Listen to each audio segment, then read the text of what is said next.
जी नमस्कार, स्वागत है आप सभी का एएन टीचिंग के इस यूट्यूब फैमिली में। और मैं हूँ Aditya, AN teaching YouTube family की तरफ से। कैसे हैं आप सभी? उम्मीद करते हैं आप सभी अच्छे होंगे, स्वस्थ होंगे और सुरक्षित होंगे। जैसा कि आप सभी को पता है, एसटीटी री एग्ज़ाम जनरल पेपर को टारगेट करते हुए अपने चैनल पर रीजनिंग एवं शिक्षण कला का वीडियो प्रत्येक दिन आपके सामने ला रहा है। तो उसी कड़ी में आज का जो ये वीडियो है वो शिक्षण कला से संबंधित है और शिक्षण कला के अंतर्गत में महत्वपूर्ण प्रश्नों का पूर्ण व्याख्या के साथ में प्रश्नों को हम लोग हल करेंगे। एक एक अवधारणा को, एक एक तथ्य के अवधारणा को हम लोग देखेंगे। उम्मीद है कि आपको इस वीडियो से जरूर लाभ मिलेगा। तो चलिए वीडियो को शुरू करते हैं। तो चलिए स्टार्ट करते हैं आज के क्वेश्चन सीरीज को शिक्षण कला के अंतर्गत में।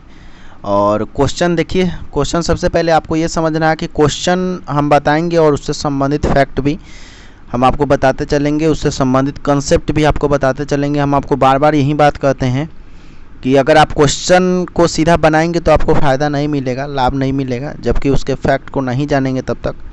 तो इसीलिए क्वेश्चन के आंसर के जानने के साथ साथ में उस शब्द के फैक्ट को भी जानना ज़रूरी है, उसके अवधारणा, उसके कंसेप्ट को जानना आपके लिए बेहद आवश्यक है ना। चलिए, तो क्वेश्चन नंबर क्या कहता है, क्वेश्चन देखिएगा। अब यहाँ पर देखिए, जो कहता है कि कक्षा में अनुशासन बनाए रखने के लिए सबसे अधिक प्रभावशाली उपाय क्या है। तो कक्षा में अनुशासन को बनाए रखने के लिए सबसे प्रभावशाली उपाय क्या होना चाहिए। देखिए क्वेश्चन में कहता है, मतलब अगर कक्षा में डिसिप्लिन बना कर रखना है तो सबसे इफेक्टेड उपाय हमारा क्या होगा। ऑप्शन नंबर 1 कहता है अनुशासनहीन छात्र को कक्षा से बाहर निकाल देंगे। मतलब जो अनुशासनहीन होगा उसको हम लोग बाहर निकाल देंगे, उससे हमारा क्या सुधर जाएगा अनुशासन व्यवस्था? नहीं। ऑप्शन नंबर 2 कहता है कि शिक्षण को रोचक एवं व्यवहारिक बनाएंगे।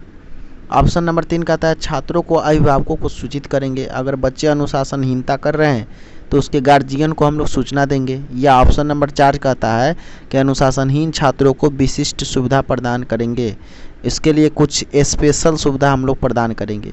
तो आप खुद एक टीचर के तौर पर सोचिए, जब भी शिक्षण आपके पास में सामने आए, शिक्षण कला का संबंधित क्वेश्चन आपके सामने आए, तो एज ए टीचर आप सोचिए कि हमें क्या करना चाहिए। तो अगर आपके आपके क्लास में अगर बच्चे अनुशासन बनाए रखना आप चाहते हैं अपने क्लास में, तो उसके लिए सबसे बढ़िया जो उपाय है वह है कि शिक्षण को रोचक, इंटरेस्टेड बनाइए और उसके साथ साथ में व्यवहारिक बनाइए। ठीक है, अगर आप इंटरेस्टेड के साथ में, बिहेवियर के साथ में जोड़कर बच्चों को पढ़ाना प्रारंभ करेंगे तो वह जो है अनुशासनहीनता क्लास में करेंगे ही नहीं, वो बिल्कुल अपने आप में डिसिप्लिन में रहेंगे। क्यों? क्योंकि उसे चीज़ें बहुत ज़्यादा रोचक लगेंगी, बहुत ज़्यादा व्यवहारिक लगेगा और वह इंटरेस्टेड लगेगा वो पढ़ाई, इसीलिए वह अनुशासनहीनता का शिकार नहीं होगा। जब उसको पढ़ाई पसंद नहीं आएगा तभी वो अनुशासनहीनता करेगा। जैसे आपके ज़िंदगी में भी कोई टीचर आए होंगे, ऐसा कभी आप देखे होंगे कि आपके स्कूल में कोई टीचर ऐसे रहे होंगे जिनके आते ही आपको लगता हो कि वाह बहुत अच्छा, सर तो बहुत इंटरेस्टेड है, पढ़ाएंगे, अच्छे से पढ़ाएंगे, और उनके आने से हम लोग को मन भी लगता था। कुछ ऐसे टीचर होंगे आपके जीवन में जो आते आते ऐसा लगता होगा आपके मन में, अरे ये तो टाइम ख़राब हो गया, मेरा समय ख़राब हो गया। ठीक है, इस तरह के होता ना। तो जो टीचर पढ़ाने में अच्छे नहीं होते, जो इंटरेस्टेड, रुचिकर पढ़ाई नहीं करा सकते, उसी के क्लास में बच्चे अनुशासनहीनता करते हैं। और जो पढ़ाने में अच्छे हैं, जिनका पढ़ाई इंटरेस्टेड लगता है, उसके क्लास में, उस टीचर के क्लास में कभी अनुशासनहीनता होगा ही नहीं। इसीलिए आप इस बात को ध्यान रखेंगे कि अगर आपका क्लास में अनुशासन को बना कर रखना है तो सबसे बढ़िया जो उपाय है कि अपने टीचिंग को हमेशा इंटरेस्टेड बना कर रखें और व्यवहारिक बना कर रखें, व्यवहार से जोड़ कर रखें, बिहेवियर से जोड़ कर रखें। इससे अच्छा उपाय कुछ नहीं हो सकता है। ठीक है, अब देखिए क्वेश्चन नंबर 1 क्या कहता है। ऑप्शन नंबर 1 यहाँ पर क्या कहता है, ऑप्शन को छांटने का तरीका आप सीखिए। अनुशासनहीन छात्रों को कक्षा से बाहर निकाल देंगे, मतलब कि जो अनुशासन का पालन नहीं करता होगा उसे हम बाहर निकाल देंगे। तो ये टीचर का एक कर्तव्य नहीं है, आपको तो सबको साथ में लेकर चलना है। 3 नंबर कहता है छात्रों के अभिभावक को सूचित कर देंगे। आप टीचर हैं तो वहाँ पर आपका काम है उसको सुधारना। आप गार्जियन को उस समय क्या सूचित करने जाएंगे कि आपका लड़का जो है अनुशासन में नहीं रहता है। और ऑप्शन नंबर 4 कहता है कि उसके लिए कुछ स्पेशल सुविधा। क्या स्पेशल सुविधा उसके लिए? तो सबसे बढ़िया जो उपाय है जिससे आराम से इफेक्टेड जो है आपका अनुशासन व्यवस्था बना रहा जा सकता है, वो है आपका शिक्षण को रोचक एवं व्यवहारिक बनाना। ठीक है, तो ऑप्शन नंबर 2 के साथ में जाएंगे। इस क्वेश्चन का जो सही उत्तर होगा वो ऑप्शन नंबर 2 होगा। नेक्स्ट क्वेश्चन पे आते हैं। देखिए क्वेश्चन क्या कहता है, यदि कोई बच्चा विद्यालय में हमेशा देर से पहुंचता है तो आप क्या करेंगे? अगर कोई स्टूडेंट है वो हमेशा विद्यालय में देर से पहुंचता है तो क्या करेंगे उस स्थिति में? उसे डांटेंगे ताकि वह गलती दोबारा न दोहराए, प्रधानाचार्य को बताएंगे, उसके माता पिता से संपर्क करेंगे, बच्चे से बातचीत करके कारण जानने का प्रयास करेंगे। तो जब भी आप ट्रेनिंग कॉलेज में होंगे उसी समय यह बात बताया होगा कि अगर कोई बच्चा जो है गलती करता है तो उस गलती करने के पीछे के रीज़न को जानने का प्रयास करें एक शिक्षक होने के नाते। अगर आप एक अच्छे शिक्षक हैं तो सबसे पहले बच्चा जो त्रुटि किया है, जो गलती किया है, तो वो क्यों किया है उसके पीछे के रीज़न को जानने का आप कोशिश करें, उसके पीछे के कारण को जानने का आप कोशिश करें। ठीक है, ऐसा नहीं कि हाँ उसको हम पनिशमेंट दे दिए बिना जाने बूझे, ठीक है, उसको डांट दिए, प्रधानाचार्य से बता दिए। प्रधानाचार्य से क्यों बताएंगे? आप एक टीचर है तो उसके समस्या का समाधान तो आप खुद कर सकते हैं ना। माता पिता से संपर्क क्यों करेंगे? आप उसके कारण को जानिए कि आखिर ये लेट रोज़ क्यों आता है। ठीक है, तो इसीलिए हमको रीज़न को जानना है। बस एक बात आप समझ लीजिए कि जब भी आपके क्लास में कोई बच्चा अगर किसी भी तरह की त्रुटि करता हो और बार बार वह त्रुटि करता हो तो उस त्रुटि करने के पीछे के कारण को जानने का आप प्रयास कीजिए। ठीक है, तो इस क्वेश्चन का जो सही उत्तर होगा वो कौन सा होगा? ऑप्शन नंबर 4 होगा इस क्वेश्चन का सही उत्तर। नेक्स्ट क्वेश्चन पे आते हैं, क्या कहता है? बाल केंद्रित शिक्षा के अंतर्गत क्या सम्मिलित नहीं है? ठीक है, बाल केंद्रित शिक्षा के अंतर्गत में क्या सम्मिलित नहीं है?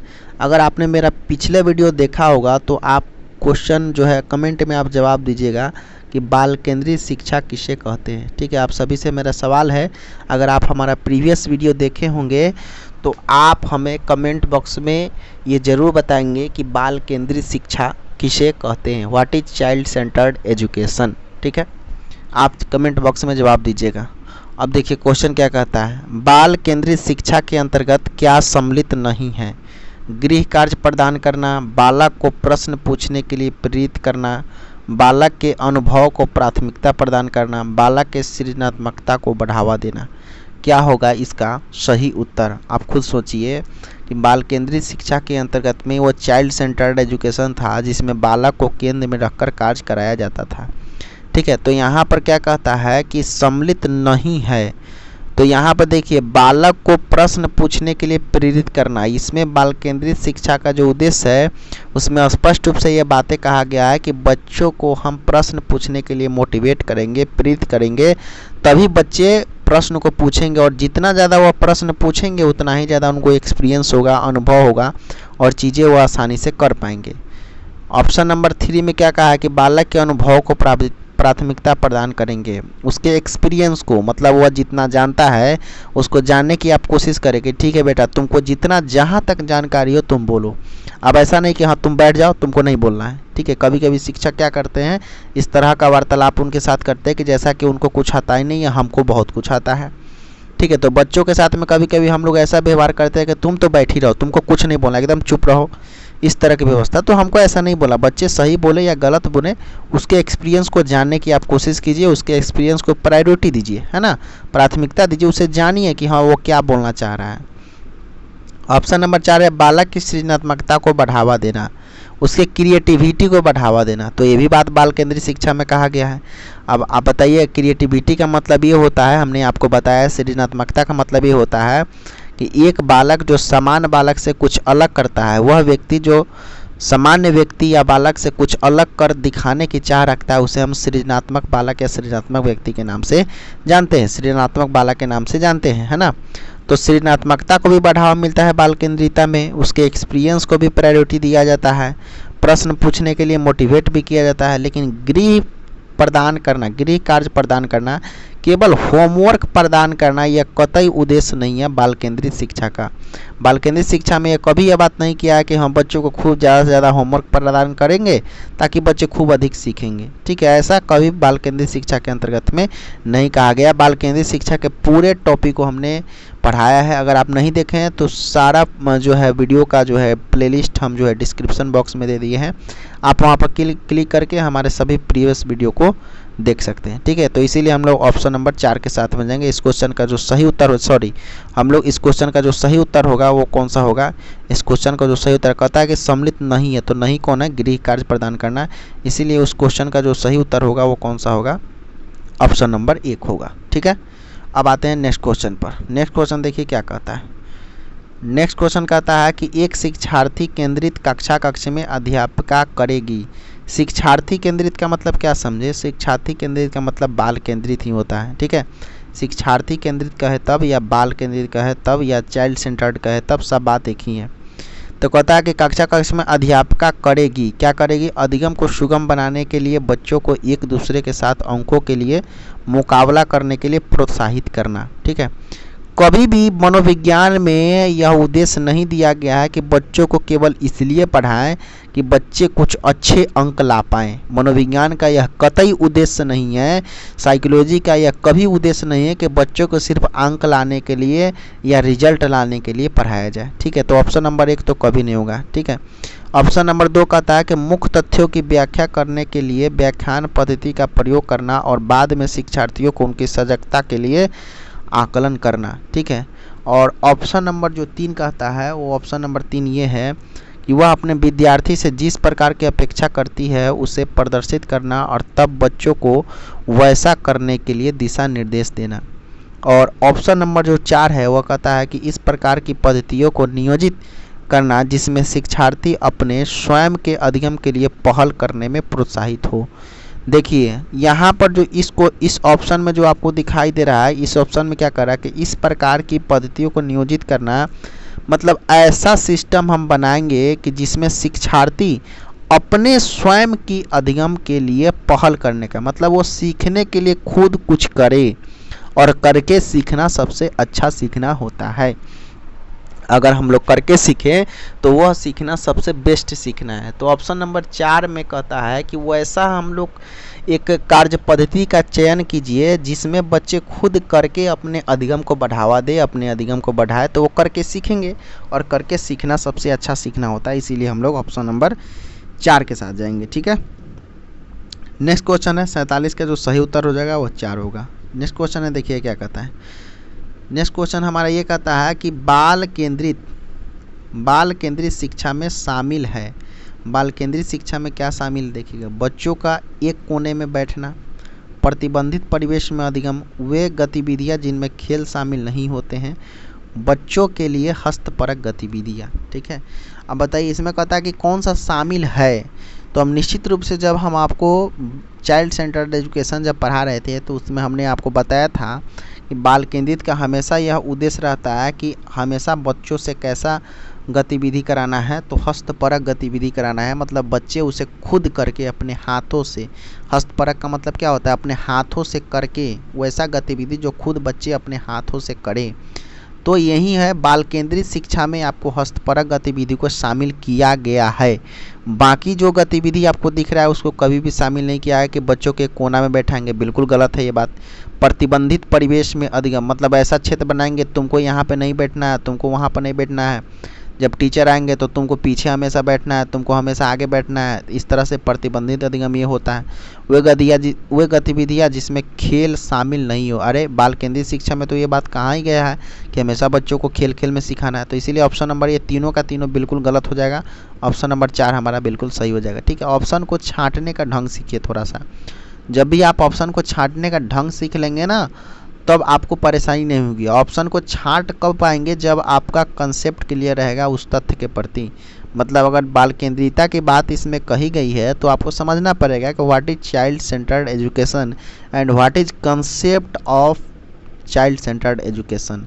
बाल केंद्रित शिक्षा का जो अवधारणा है वह क्या है। ठीक है ना, सारे पहले वाले वीडियो जो भी हम बनाए सब में बाल केंद्रित शिक्षा के बारे में हमने बहुत ही बेहतर तरीके से पढ़ाया है। चलिए उसके बाद नेक्स्ट है हमारा प्रगतिवादी शिक्षा। प्रगतिवादी शिक्षा के बारे में भी हमने पढ़ा है जिसको हम लोग प्रोग्रेसिव एजुकेशन कहते हैं। इस क्वेश्चन का भी जवाब आपको देना है कमेंट बॉक्स में कि प्रगतिवादी शिक्षा किसे कहा जाता है। प्रगतिवादी शिक्षा की परिभाषा आप कमेंट बॉक्स में लिखेंगे। 2 क्वेश्चन हम आपको दिए हैं।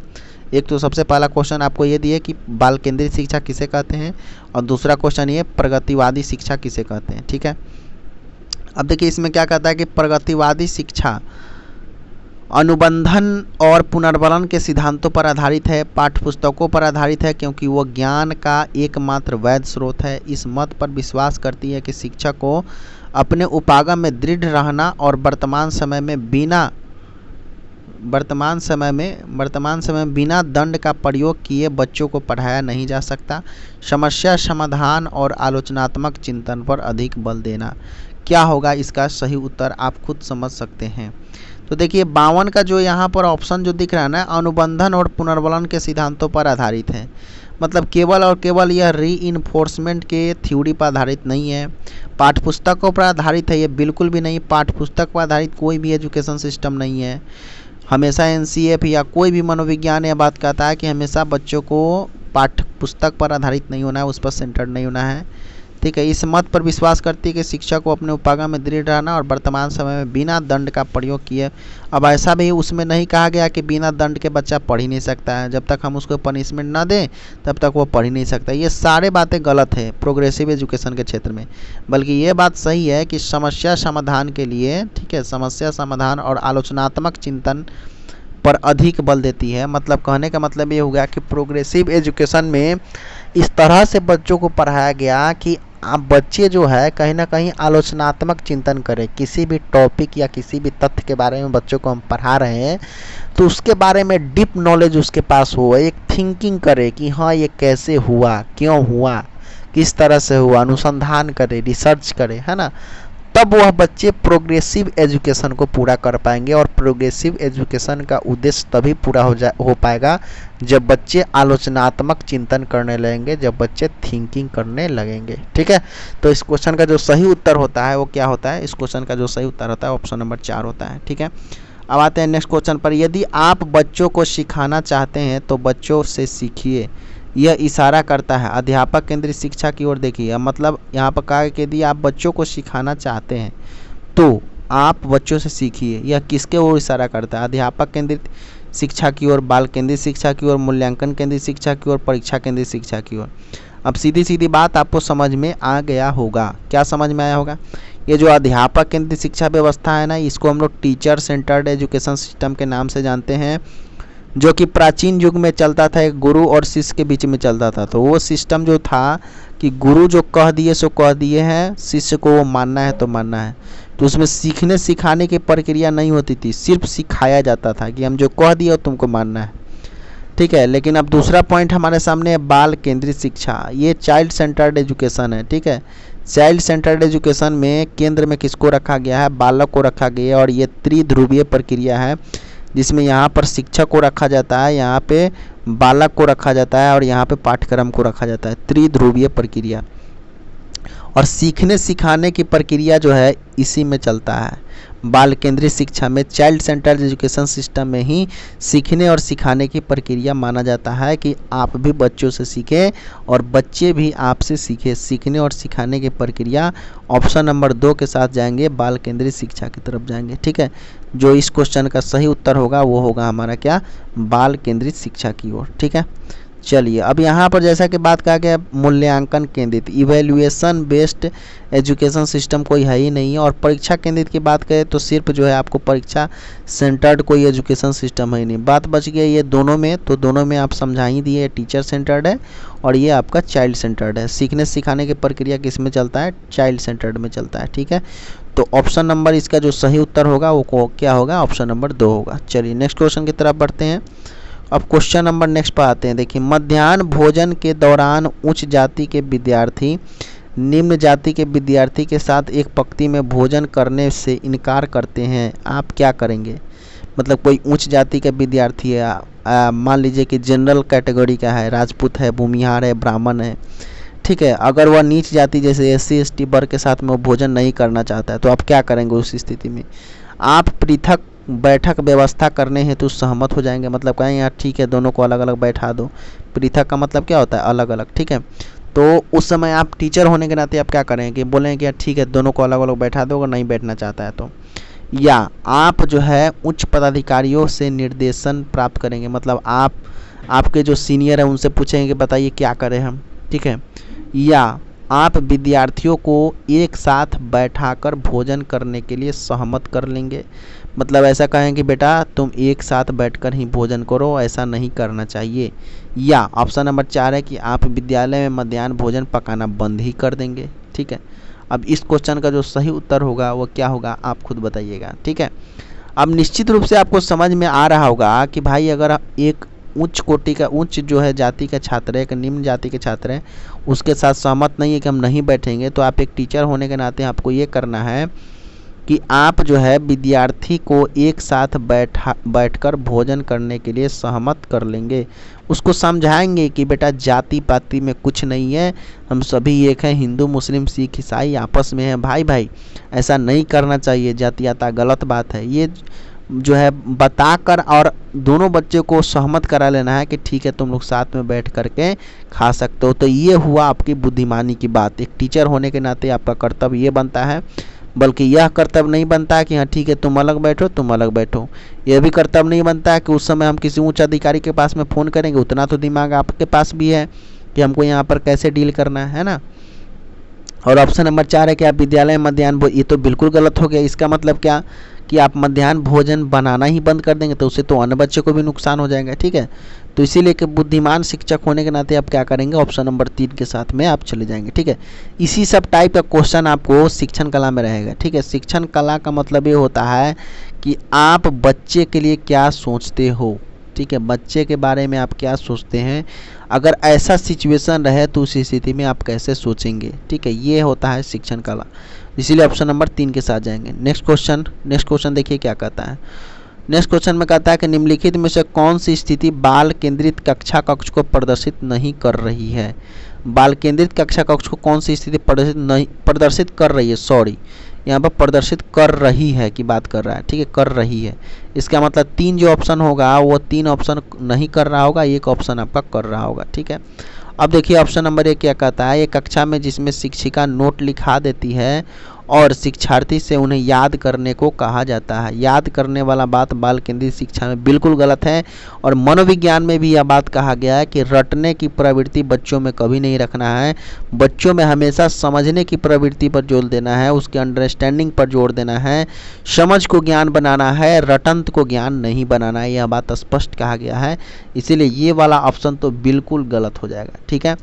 अब देखिए ऑप्शन नंबर 2 क्या कहता है। ऑप्शन नंबर 2 ये है कि एक कक्षा में जिसमें पाठ्य पुस्तक एकमात्र संसाधन होता है जिसका संदर्भ में शिक्षिका देती है। नहीं, ऐसा भी नहीं होना चाहिए कि केवल जो है चाइल्ड सेंटर्ड एजुकेशन में ऐसा भी नहीं कहा गया कि जो भी पाठ्य पुस्तक होना चाहिए पाठ्य पुस्तक केंद्रित होना चाहिए। जो भी हमारा पढ़ाई लिखाई का व्यवस्था हो केवल पाठ्य पुस्तक केंद्रित नहीं होना चाहिए।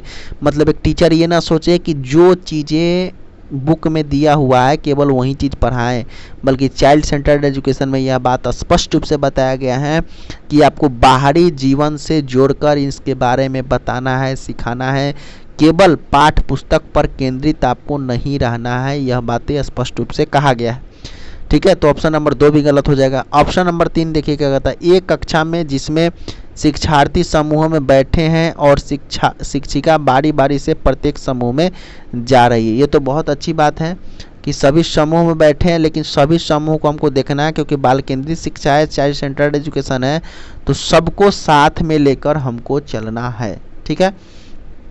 और ऑप्शन नंबर 4 देखिए क्या कहता है कि एक कक्षा में जिसमें शिक्षार्थी का व्यवहार शिक्षिका द्वारा दिए जाने वाले पुरस्कार और दंड से संचालित होता है। पुरस्कार और दंड से कभी नहीं सिखा सकते हैं आप बच्चों को, इसीलिए ये बात तो बिल्कुल कट गया, ठीक है। तो ऑप्शन नंबर 1 भी कट गया, 2 भी कट गया, 4 भी कट गया, तो बचा कौन, 3। इसीलिए हम लोग किसके साथ में जाएंगे, ऑप्शन नंबर 3 के साथ में जाएंगे। इस क्वेश्चन का जो सही उत्तर होगा वो क्या होगा, ऑप्शन नंबर 4। अगर आपको किसी भी प्रश्न में डाउट होता होगा, किसी शब्द में आपको डाउट होता होगा तो प्लीज़ कमेंट में ज़रूर बताइएगा, उसका जो है हम रिप्लाई देंगे या आपको नेक्स्ट वीडियो में उसका चर्चा हम जरूर करेंगे, ठीक है।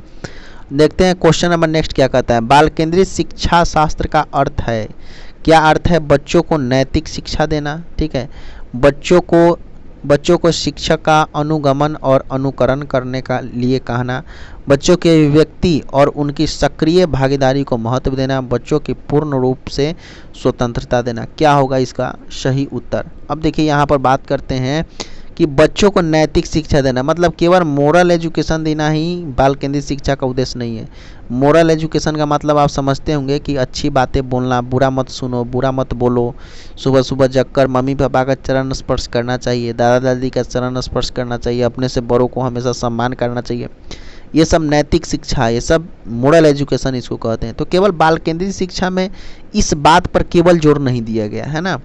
इसका अर्थ ही बाल केंद्रित शिक्षा का अर्थ केवल ये नहीं होता है बच्चों को शिक्षक का अनुगमन और अनुकरण करने के लिए कहना, मतलब केवल बच्चों को जो है टीचर जैसे जैसे करते हैं उसे अनुकरण का मतलब होता है कॉपी करना, मतलब टीचर जैसे करे वैसे आपको कॉपी करना, ये भी बात उसमें नहीं कहा गया है। बच्चों के अभिव्यक्ति और उनकी सक्रिय भागीदारियों को महत्व देना, ये बात बिल्कुल सही है कि बच्चों को जो है अपना अभिव्यक्ति देना है कि बच्चे जो कह रहे हैं उसको स्वतंत्र रूप से वह कहे, सक्रिय एक्टिव जो है बच्चे जो है उसमें पार्टिसिपेट करें, यह अभिव्यक्ति तो देना है। लेकिन ऑप्शन नंबर 4 भी कह रहा है कि बच्चों को पूर्ण रूप से स्वतंत्रता देना।